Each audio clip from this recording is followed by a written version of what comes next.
You have experience with turning around underperforming or distressed hotel properties. What are some ways to add value to an underperforming asset?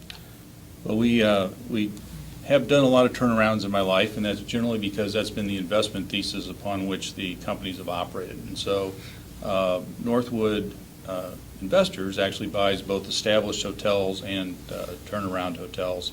And so probably the largest single thing that we really actually do is to use capital. And so it's an easy thing to say, but I think what's different is if you're in the independence world, you use capital to actually define an identity in a hotel.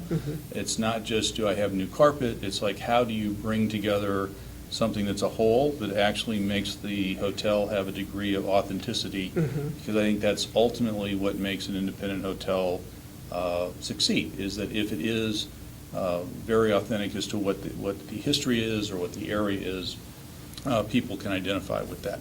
I think the second thing that we really focus on is the sales and marketing, because it's very different than working in a branded environment where the brands are very good at what they do. They have large point systems. They have a lot of people that are very loyal to them. So when you lose that, you have to have more focus on getting people in the first time.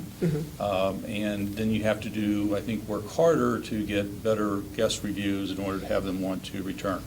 The sales and marketing focus is really about how you take the authenticity of the hotel and reach a customer to convince them that it's actually worth going outside of their normal kind of range of what they Like would do. TripAdvisor has helped significantly on independent hotels.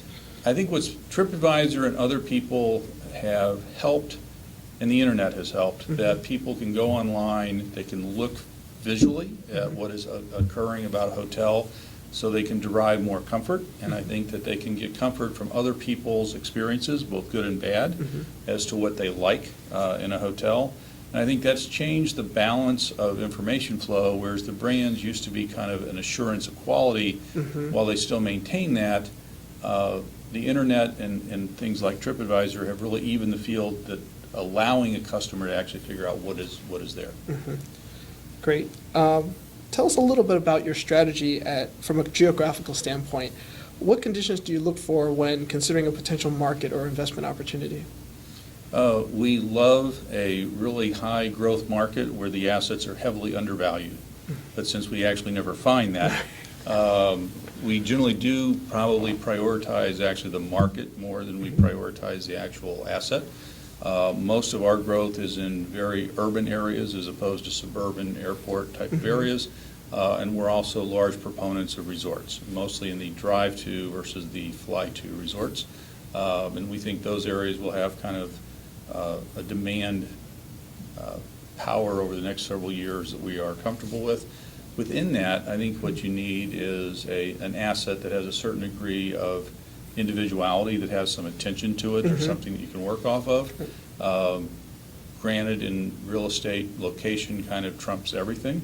So, but I would say market first, and it's really urban resort, location within the market, and then the ability to actually differentiate the product within that location. It would probably fall within that category. Right. So kind of the funneling effect into the product. Right. Thank you, David, so much for your time. Thank you very much for joining us here at the 2014 Independent Lodging Congress. I'm Stephen Chan. Thank you for watching. And thank you for having me. Thank you, Dave. Take care. Thank you.